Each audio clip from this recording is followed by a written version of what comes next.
हाजिर एक नए वीडियो के साथ। और आज हम बताने वाले हैं आपको कि अपने बच्चों की भविष्य में हम किस तरह से उसकी सर्वांगीण विकास के लिए आने वाले फ्यूचर में हमें उन्हें किस तरह से सफलता हासिल करा सकें और किस तरह से सफल बना सकें।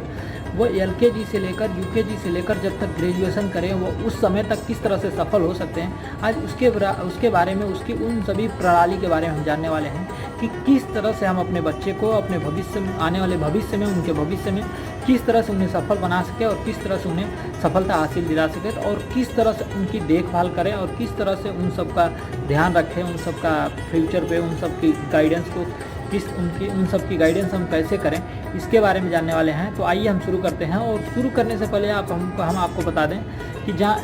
यहाँ तक कि इसमें हम जानने वाले हैं कि उन्हें लाइफ में आने वाले ग्रेजुएशन के बाद वह किस तरह से सफल हो सकते हैं और किस तरह से सफलता उन्हें मिल सकती है। तो आइए हम शुरू करते हैं और शुरू से जानते हैं। जब हमारा बच्चा LKG में हम जब एडमिशन कराते हैं, उसके LKG UKG जो भी हम फर्स्ट क्लास में एडमिशन कराते हैं, उसे फर्स्ट क्लास में एडमिशन कराने से लेकर के ये थर्ड क्लास तक यानी 3 क्लास तक जब वो पढ़ता है बच्चा, तो उसे बस पढ़ने दें। उसे जो समझ में आता है वह पढ़े, जो समझ में आता है लिखे, वह खाना खाए और एंजॉय करे, पढ़े खेले, बस इतना करे। इतना 3 साल तक उसे फ्रीडम दें कि उसे पढ़ाई में मन लगे, उसके अपने हिसाब से जीने दें, उसको अपने हिसाब से पढ़ने दें। और जब वह 3 से लेकर के जब 5 तक जाता है यानी 6 तक, यानी 4, 5, 6 यानी 3 साल, और उस पर थोड़ी गाइडेंस देनी शुरू करें, उसे समझाएं। LKG से लेकर जब 3rd तक पढ़ता है तो उस समय बच्चे को 1 घंटा 1.5 घंटा गाइडेंस दें कि वो बच्चे स्कूल में क्या पढ़ा, स्कूल में क्या सीखा, क्या जाना, कितना उसका होमवर्क मिला, कितना काम क्या करने का है, क्या क्या स्कूल में बताया गया, क्या क्या स्कूल में सिखाया गया, इन सभी के बारे में जानें। और जब 3 के बाद जब जाता है, 4th में जाता है, 5 में जाता है, 6 में जाता है, उन सब में उस बच्चे को सुबह शाम दोनों टाइम गाइडेंस करें, उन्हें पढ़ने को बताएं, उन्हें सुबह में क्या पढ़ना है और शाम में क्या पढ़ना है और किस तरह पढ़ना है और किस तरह नहीं पढ़ना है, किस समय पढ़ना चाहिए, किस समय याद करना चाहिए और किस समय लिखना चाहिए और किस समय खेलना चाहिए, इन सब के बारे में उन्हें गाइडेंस करें, उन बच्चों को बताएं उनकी फ्यूचर में क्या करना है। उन्हें फ्यूचर, वो जब फर्स्ट क्लास में है, 2nd क्लास में है, 3rd क्लास में, उस हिसाब से ही बच्चे को गाइडेंस बता दें कि आपको भविष्य में क्या करना है, फ्यूचर में क्या बनना है और किस रास्ते पर चलना है, कितना पढ़ना है। आने वाले जब ग्रेजुएशन करेंगे या 10th करेंगे या जब आप इंटरमीडिएट करेंगे तो उस समय तक आपको कहाँ तक पहुँचना है, इसके बारे में ज़रूर उन्हें उन बच्चों को बता दें। फिर रही बात कि 3 से लेकर 4 तक और 5, 6 जो होता है, इन सब में उसको 2-2 घंटा गाइडेंस करें, सुबह भी शाम भी, और बताएं कि उसको पढ़ाई में किस तरह करना है और पढ़ाई में क्या क्या ध्यान देना है। इन सब के करने के बाद जब वह 6 के बाद 7th 8th 9th में जाता है, उस समय उस 3 साल में उन बच्चों को अपने आप से पढ़ने को बोलें, अपने आप से पढ़ें या अपने आप से बस उनको जो अच्छा लगे अपने आप से पढ़कर उन्हें जो सीखने को मन करता है वह सीखें, उसमें अपना माइंड लगाएं, उसमें फ्यूचर बनाएं, उसमें क्या उनको सीखना है उन सब के बारे में बताएं, उन सब के बारे में जानने को बोलें, नए नए आविष्कार करने को बोलें, नए नए तकनीक से अपना कुछ नया कुछ करने को बताएं कि अपना दिमाग लगाकर तुम क्या कर सकते हो, क्या नहीं कर सकते हो, इन सब के बारे में उन्हें गाइडेंस करें और उन्हें सपोर्ट भी करें, उन्हें हौसला भी दें कि उन्हें किस हिसाब से चलना है और किस हिसाब में जाना है और किस क्षेत्र में जाना है, इसके बारे में ज़रूर उन्हें ध्यान दें। इतना करने के बाद जब वह 9th और 10th में जाता है तो उस बच्चे को बोले अच्छे से पढ़े, सुबह जल्दी उठे और अच्छे से पढ़े, थोड़ा एक्सरसाइज करे, व्यायाम करे और दिमाग को शांति लगाने के लिए मेडिटेशन भी कर सकता है वो बच्चा। और सुबह पढ़ने के बाद किस समय फ्रेश होने के लिए जाना है, किस समय हल्का होने के लिए जाना है और किस समय योगा करना है या किस समय एक्सरसाइज करना है, इन सब का एक सिस्टमेटिक ध्यान दे दें, उनका गाइडेंस कर दें और बोलें कि पढ़ाई के साथ साथ आपको जो अच्छा लगे वो करें, वह मन से करें और ध्यान से करें। ये नहीं कि आधा दिमाग इधर आधा दिमाग उधर नहीं, बस जिस टाइम जिस काम में फोकस हो, जिस काम को कर रहे हैं उसी काम में फोकस रहना चाहिए। और दूसरी बात कि परीक्षा की तैयारी करें। परीक्षा की तैयारी के साथ साथ आप कोई वर्क कर रहे हैं या खेती कर रहे हैं या किसानी कर रहे हैं या कोई भी आपके घर वाहन है या कोई भी साधन है, उस साधन में आप अगर काम कर रहे हैं तो उस साधन के बारे में अपने बच्चे को बताएं कि अपने बच्चे को बताएं, बेटा देखो ये काम करना है, ये काम हम करते हैं, इस तरह करते हैं, इस तरह नहीं करते हैं, इसमें ये गलतियाँ होती हैं, ये सावधानियाँ बरतनी चाहिए, इसमें आपको ये करना चाहिए। आपके पास वाहन है या गाड़ी है, उस बच्चे को सिखाएं, चलाने को, बताने को, सिखाने को, क्योंकि उसका फ्यूचर, उसको कुछ गुण हाई स्कूल पढ़ते 9-10 पढ़ते उसे इतना टैलेंट बनाते हैं, उसके अंदर इतना गुण भर दें, उसे कुछ उस किसी भी क्षेत्र में उसे देखना ना पड़े, उसे हर क्षेत्र में जिस क्षेत्र में जाना चाहता है उस क्षेत्र का नॉलेज होना चाहिए उसको। फिर उसके बाद से जब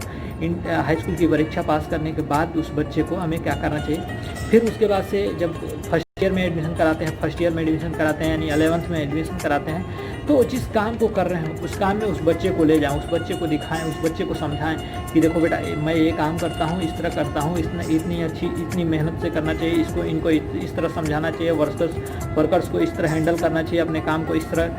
तरह से सेट करना चाहिए, इस तरह से गोल सेट करके उस काम में पहुँचा जाता है आगे। इन सभी बातों को ध्यान में रखते हुए उन्हें समझाकर, उन्हें सिखाकर, उन्हें बताकर एक ट्रेंड करें, उसको उसके अंदर टैलेंट भर दें। फिर जब 11th वो पढ़ाई कर चुका होता है या परीक्षा दे चुका होता है, तो फिर उसे जब ग्रेजुएशन मतलब फाइनली जब उसे एग्ज़ाम का टाइम आता है, उस एग्ज़ाम के टाइम में उस बच्चे को बोले कि बेटा तुम्हें तैयारी भी करना है, स्कूल भी जाना है, और इस काम को थोड़ा थोड़ा आप मैनेज करो,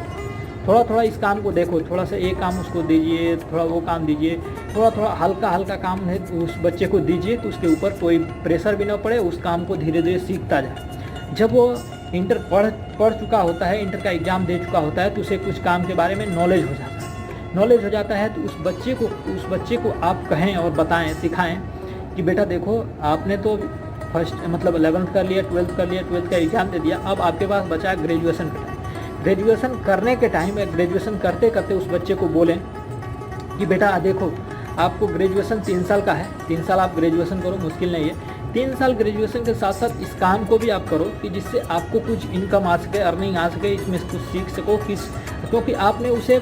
11th में या हाई स्कूल में जब आपके साथ वो काम करने जाता है बच्चा, तो उसको आपने कुछ सिखाया अपने हिसाब से जब सिखाया है, तो आप बोलिए जो हमने सिखाया उस हिसाब से, और कुछ अपना टेक्निक लगा के, अपना दिमाग लगा के इसको थोड़ा और विस्तार करो और प्रसारित करो और बड़ा करो। इस हिसाब से उसे समझाएं। जब 3 साल का उसे मौका होता है, तो 3 साल में वो उस काम को रनिंग में ला सकता है। रनिंग में लाने के बाद जब ग्रेजुएशन करेगा वो बच्चा, ग्रेजुएशन के साथ साथ वो अपने आप को एक टैलेंट कर चुका होगा, उस काम में एक सफलता हासिल कर चुका होगा, एक महारत हासिल कर चुका होगा। उस काम के बारे में उसके पास नॉलेज हो चुका होता है, उस काम के बारे में उसके पास ज्ञान हो चुकी होती है कि इस काम को किस तरह से हैंडल करना है, किस काम को किधर लेके जाना है, किस आदमी को कहाँ पे लगाना है, किस जगह पे अपना अच्छा समय देना चाहिए, किस समय पर दिमाग लगाना चाहिए, कहाँ से भाग के काम करना चाहिए। इन सभी चीज़ों के बारे में उसे ध्यान हो चुका होता है। फिर वह ग्रेजुएशन के साथ साथ अब उसे छोड़ दें, उसे आत्मनिर्भर छोड़ दें कि आप बेटा आपको इसको इस हिसाब से करना है, इस हिसाब से काम करना है, यहाँ पे सेटिंग करना है, यहाँ पे आप किस हिसाब से कर सकते हो उसे करो, और इसे और बिल्ड करो, और फ्रेंचाइजी के तौर पे बांटो, या किस तरह से आप इसे आगे ले जा सकते हो, उस हिसाब से उसे आगे लेके जाओ। जब वह ग्रेजुएशन के साथ साथ वह काम करना जान जाता है, वो काम करने की नॉलेज हो जाती है, तो बहुत ही अच्छे से, बहुत ही सिस्टमेटिक अपने काम को एक रन करने में एक महारत हासिल हो जाता है। जब ग्रेजुएशन करने के बाद वह बंदा अपने काम में जब 100% देता है, तो उसे 100% सफलता मिलती है, 100% रिटर्न मिलता है, जिससे कि आने वाले समय में वो अपने काम से, अपने नॉलेज से, अपने टेक्निक से वो खुद पे खुद करोड़पति बंदा बन चुका होता है, और उसको उस काम में महारत हासिल हो चुकी होती है कि इस काम को किस तरह से करना है, इस काम को किस तरह से नहीं करना है, और हमें किस डायरेक्शन में जाना है। उसको अपनी डायरेक्शन भी पता हो चुकी होती है और अपना काम भी पता हो चुका है। अगर उस बच्चे को बड़ा बनाना है, सफल बनाना है, तो आपको किसी एक जगह पे फोकस नहीं करके उसे थोड़ी सी सबसे हटकर चलने को बताइए, उसको सबसे हटकर आगे निकलने को बताइए, तो ही हमें हासिल होता है। एक बात बता दें आपको, जो किसी काम को अच्छे से करता है वही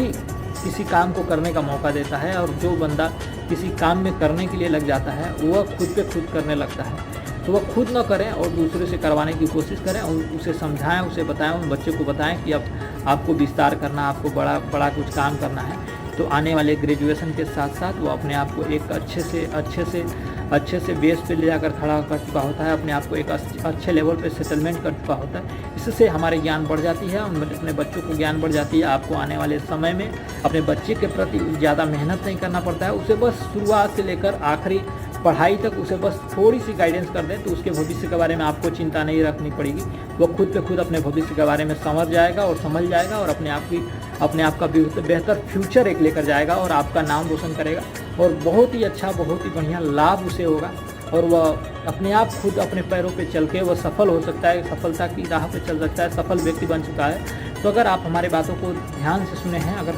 बातों को हमें अच्छा लगा हो तो हमारे चैनल को सब्सक्राइब करें और साथ में बेल आइकन घंटी भी दबा दें ताकि नोटिफिकेशन की वीडियो सबसे पहले आपको मिले। और हमारे चैनल पे बने रहने के लिए बहुत बहुत धन्यवाद। आज के लिए इतना ही, मिलते हैं फिर अगले नए वीडियो में। आप तब तक के लिए धन्यवाद।